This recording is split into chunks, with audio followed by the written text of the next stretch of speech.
So Russian sources are saying that the taking of Pokrovsk will be one of the most successful operations of the Russian army so far in this war. Some are even looking past it, saying now is the time to start preparing for what comes next, the final battle of the Donbas. Now, I thought it would be worthwhile today to take a look at the Russian perspective of how the fight is playing out in and around Pokrovsk, where Russia has focused their offensive operations for more than a year now. Starting out with an assessment here from Russian mill blogger 2 Majors, who says, quote, "In the Pokrovsk direction, even the Western press, unlike the Kyiv leadership, publicly acknowledges the dire situation of the armed forces of Ukraine in Pokrovsk and Leningrad.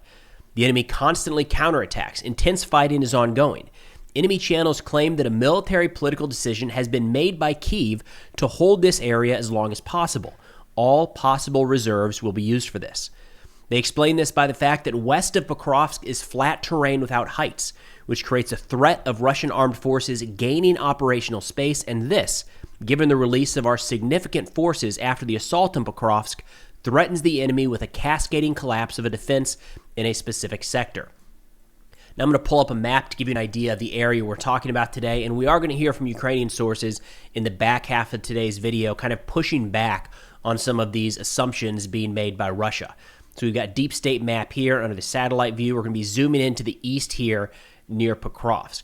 And this, of course, being the focus of Russian offensive operations for well over a year at this point. We've got Pokrovsk down here on the kind of western edge of this pocket, the Dobropilia salient to the north that has largely been closed out by Ukraine in recent weeks, but we are going to have some updates in here as well. So this is the focus area that Russian sources now for a couple days have essentially said it's over. It's done. That fight is complete. And turning to a couple of these more detailed assessments, Russian mill blogger Swadkey, and these assessments will be linked in the description below for anybody interested in going and reading them in their entirety. He says, quote, "We deliberately did not write about what is happening in Pokrovsk because heavy urban fighting is ongoing there, but it's already clear.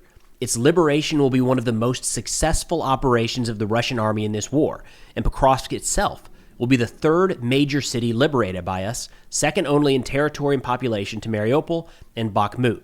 You know, I've pushed back on this recently, and I will here as well. This is the 70th largest city in Ukraine, so it's something, no doubt. But to suggest that the taking of Pokrovsk is going to be one of the most significant achievements of the Russian army after almost 4 years at war is something. I don't know that that's necessarily where I would take it. He says the situation in Pokrovsk has not undergone significant changes in recent days. Fighting continues on the northern outskirts where the armed forces of Ukraine still hold the last major resistance stronghold in the high-rise buildings to the northeast near the Donbas plant. The area that he's talking about here is this segment right here. So on Deep State map, it is shown as still under Ukrainian control. Going a little bit further, the resolution's not great. This area here is what he's talking about, being held by Ukrainian forces. As a bit of a reminder, just to the west over here is where the GRU or GUR raid took place, Ukrainian helicopters landing a couple days ago.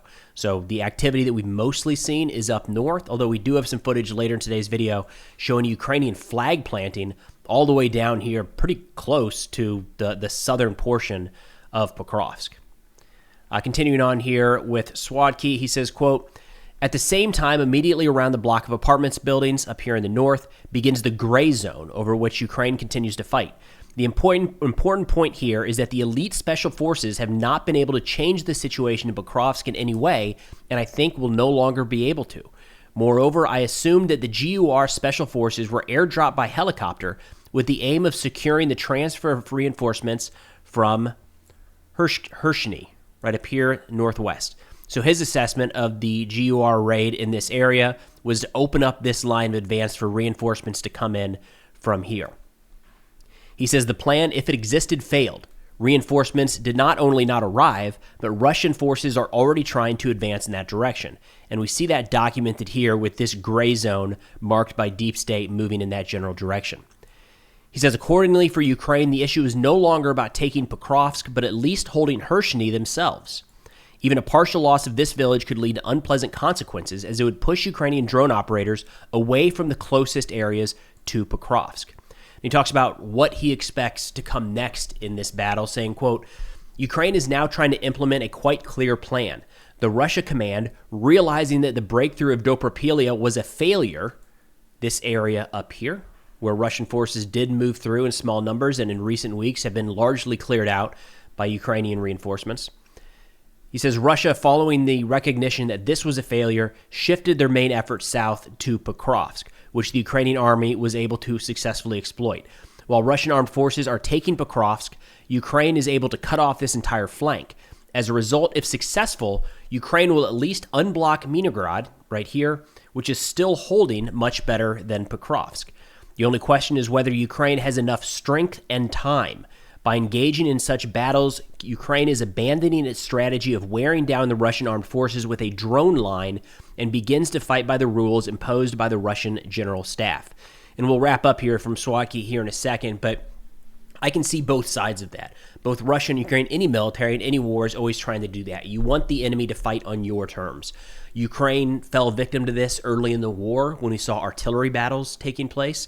Ukraine never had the artillery firepower or quantity to end up in an artillery war with Russia. And we saw what happened. The Ukrainian lines were hammered incessantly, and all Western countries are scrambling, trying to figure out how to produce more artillery ammunition. And we, even now, I don't believe are matching Russia. Russia wants that fight. Nobody else wants to fight Russia in an artillery war. You know, as an example here in the United States, nobody wants to take us on in an air power war. That is our advantage, right? So in this case, what they're getting at is the Ukrainian advantage around Pokrovsk was this drone wall, and it inflicted massive losses. I mean, I'll play some clips here from the SBU just over the course of the last couple days. They have been hammering Russian positions in and around Pokrovsk, inflicting massive losses on the elements advancing there. But as Russia has been able to creep slowly but surely forward, we've seen more direct fire engagements in recent days, more clips of that as well, of Ukraine having to go house to house in Pokrovsk, clearing out the Russian infiltrators. According to Russian assessments, that is more the fight that they want to fight. Infantry versus infantry, which understandable given the volume of manpower that Russia has to draw on versus that from Ukraine. Swacky wraps up here by saying, quote, according to foreign war observers, the strengthening of the front line is expected to begin immediately after the capture of Pokrovsk, the Russian front line. He says then an intensification of the Russian offensive in the Konstantinovka area is anticipated, after which the front will close and the final battles for the Donbas will officially begin. So what he's saying, to zoom out a little bit here, is once Pokrovsk falls, the line will be stabilized, followed by an attack here on Konstantinivka to take that area, and you can see how that technically would straighten out the lines. From there, he says the main targets for the Russian military to close out the Donbas, this entire area here, would be Druzhivka, Sloviansk, and Kramatorsk. These are major battles would be needed to take each one of these areas, and Pokrovsk is dwarfed by the size of especially Sloviansk and Kramatorsk, and likely the defensive positions built up around those. So interesting that from this perspective at least, they're saying, yeah, Pokrovsk pretty much done. Don't even worry about it. We're just going to, after this, roll up Konstantinivka, then Druzhivka, Kramatorsk, and Sloviansk. That's been the Russian plan since 2022. Now, they're talking about how the possibility is that the Ukrainian lines will quickly collapse after this happens, and it's possible, no doubt, at any point, death by 1,000 cuts is a very real thing, but there's two sides to that coin. One is, will the Ukrainian defense wither and fall, and do they not have any reinforcements? Do they not have the drones to kind of plug those gaps? That's one question. Independent of that question is, does Russia have the quantity and ability for their military to continue with a push through this area? We have not seen them be able to kind of recollect their forces and push with any intensity after a major assault. Look at Bakhmut. It's a great example. People thought that Bakhmut would fall, and all of a sudden Russia would push quickly to the west. And they just took Chasiv Yar a couple months ago. So this is the distance made by Russia in like 2 years. A little bit more down near Avdiivka, where there was a bit more of a push after they took this area and were able to advance relatively quickly. But the idea that, again, as a comparison, that the fall of this area would lead to the fall of all the Donbas, I think is a bit of a stretch. But with that, let's turn over to the Ukrainian perspective of some of these events to give you an idea of how they are viewing and reporting what's playing out in the East. But first things first, fundraiser. We're rocking one right now with Zynga's Paw for the 429th Unmanned Systems Regiment Achilles. We're picking them up drone interceptors. In fact, I got some footage that just came out earlier today showing an interceptor bringing down a Russian Shahed drone that was en route to hit what appears to be a civilian structure in Ukraine. That's what we're getting them, defensive drones to protect soldiers and civilians. So I've teamed up with Zynga's Paw because we've done a couple really solid campaigns with those guys. They've been very, very transparent. Head over to their website. They do an awesome job of documenting every dollar that's come in and how every dollar goes out to help the troops. So excited to do this one with Zynga's Paw and the 429th. We've got an interview coming out either Saturday or Sunday with a couple of the drone operators from Achilles, specifically as a part of this campaign. For those interested and able, the link to contribute is in the description below. Now, starting out with a recent assessment from ISW, or the Institute for the Study of War, they say, quote, Russia's grinding advances in the Pokrovsk direction continue to absorb significant losses. Geolocated footage published on November 5th indicates that Russian forces recently advanced in western Rodinsky, north of Pokrovsk. A service member of a Ukrainian brigade operating in Pokrovsk, and let's get that map actually to give you an idea of Rodinsky. So this is an area that's been in and out of the gray zone for a bit now, just north of Pokrovsk. ISW saying they're starting to see some Russian elements there. They say a service member of the Ukrainian brigade operating in Pokrovsk stated on November 5th that Russian forces are concentrating their efforts against Ukrainian forces in southern Pokrovsk and are wearing civilian clothing as a part of deception tactics, considered perfidy under international law. ISW has recently observed multiple reports of Russian forces committing acts of perfidy in the Pokrovsk direction, as Russian forces have leveraged infiltration tactics to penetrate the town between Ukrainian positions. They add that Russian forces in the Pokrovsk direction have been taking some of the highest losses on the battlefield in recent months. The 21-month campaign to seize Pokrovsk has likely degraded 3 full combined arms armies. And I'm not going to put it up here because YouTube will take it down and they won't like it, but there has been videos and pictures showing just stacked Russian bodies lining up in the route to Pokrovsk, like dozens at a time. It's wild, the volume of manpower they're going through to try to take this city. Quoting the Ukrainian service member, they say that Russian forces have rarely employed mechanized vehicles in this direction apart from Minarod. They did, however, note a couple on October 13th and 22nd, and actually one more yesterday. We've got some videos here that just came out from a couple different units. We've got the Perun Corps of the 79th Air Assault Brigade, and then some footage from the 7th Rapid Response Corps, one of the units pushed in here to try to stop and kind of hold the Russian advance. They say that there was an armored assault launched yesterday. There was some bad weather, so Russia tried to push some armored vehicles through, but they were largely stopped using fiber optic drones. The 25th put out a note saying, in the area of responsibility of the 7th Rapid Response Corps, the enemy has sharply increased assault activity. Instead of an average of 13 attacks per day last month, 30 were recorded on November 5th, including 12 in the zone of the 32nd Separate Mechanized Brigade.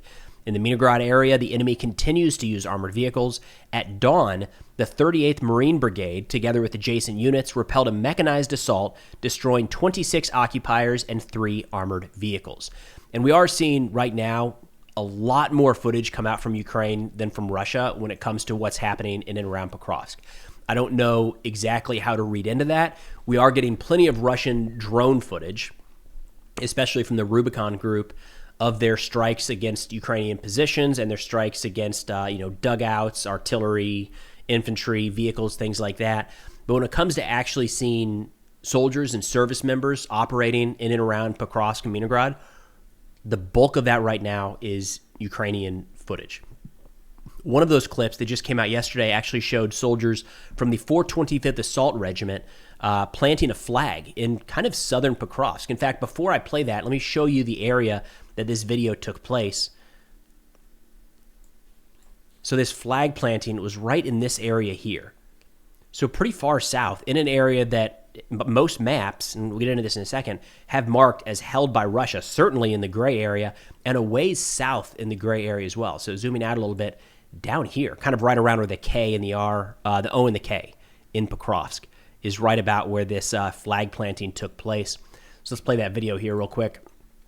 They say this video confirms that the city is not surrounded and is not under enemy control. Most of Pokrovsk is gray, where both our and our enemy's positions are present. The situation is complicated and simply unclear. The interpositional space is controlled by no one except drones. Everyone tries to avoid fighting and revealing themselves, otherwise a bunch of FPV drones will come. Right now, many are rushing to believe hype spreaders and ordinary OSINT projects, which determine enemy control by spotting them, coloring almost the entire city red. But again, it is each person's choice on whom to believe. I think that's something to keep in mind when we see these control maps over some of these areas, especially around Pokrovsk.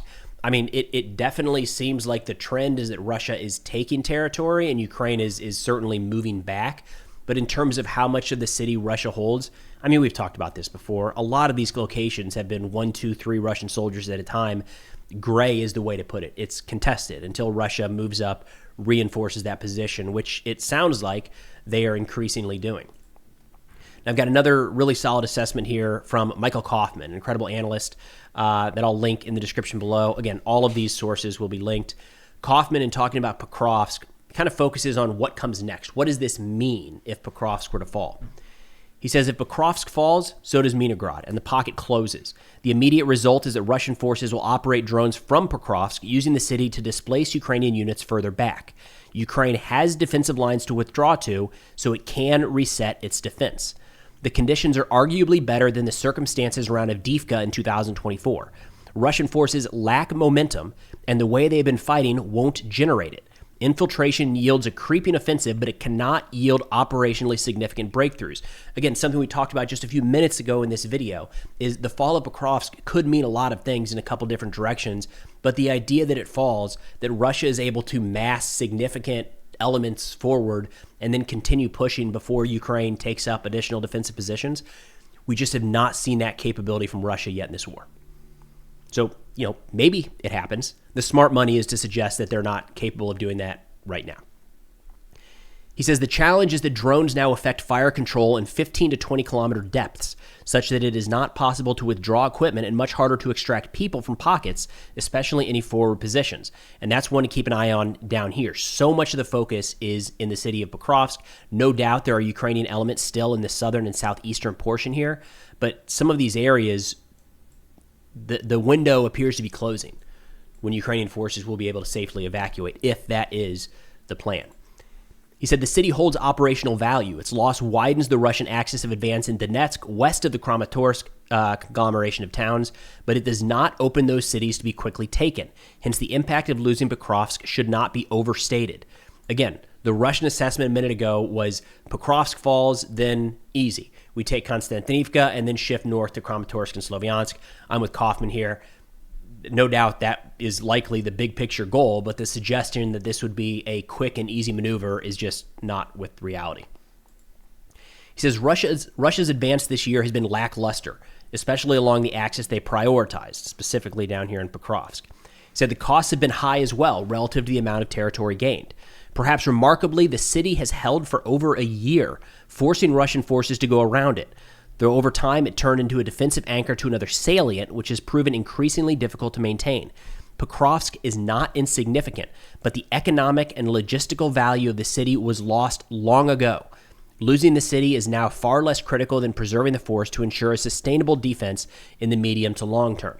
And I know the way this goes in the propaganda or information aspect of this war is a city is either important or it's not, full stop. You can't have it both ways, and it certainly can't degrade in its importance over time. But that's the reality on the ground.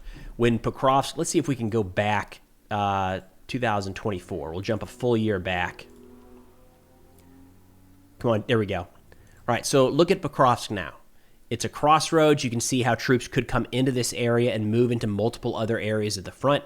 You can see how it would be important, clearly a logistical hub. And look at where that road leads out to the east, right? Much more important then than today, when that road has been shut down now for some time. It's no longer being used as that logistics hub. It would be great if Ukraine could retake it and reopen those routes. Yes. But when the city itself falls, if the city were to fall here in the short term, those logistics have already been rerouted. They have not been going through this direction for a long, long time. So, to Kaufman's point, the value of locations on a battlefield change over time. If Pokrovsk fell right away, it would have been a much more significant impact to the economic and logistic value of this area than it is today, as it's been slow and grinding, and Ukraine, ideally, has had time to reallocate resources and routes in preparation for this. But either way, I thought it'd be worthwhile today to jump into more Russian assessments of what they're seeing right now. By and large, they are kind of celebrating the fall of Pokrovsk. I think it's a little bit early. My read on that is that it's kind of reached a point where they're in the city. They took so long to get to the city. Finally, they're in the city, and we are seeing elements even up on the north side occasionally. Largely, they pop up there and then get killed. But it seems like they're a little anxious to be able to declare a victory here and might be getting ahead of themselves a little bit. There's no indications that Ukraine is putting together any sort of large-scale counterattack or counteroffensive to retake this area. I would argue that it wouldn't be necessarily strategically beneficial to do that. But in terms of Russia taking all of the city and closing out the Leningrad-Pokrovsk pocket, it's probably still a little while ahead of us, just based off of the pace that it's been moving for some time now. But that's all we got for now. Again, for those interested and able to contribute to our ongoing fundraiser at the 429th, check out the link in the description below. But that's all we got for now. Thanks for watching, and I'll see y'all next time.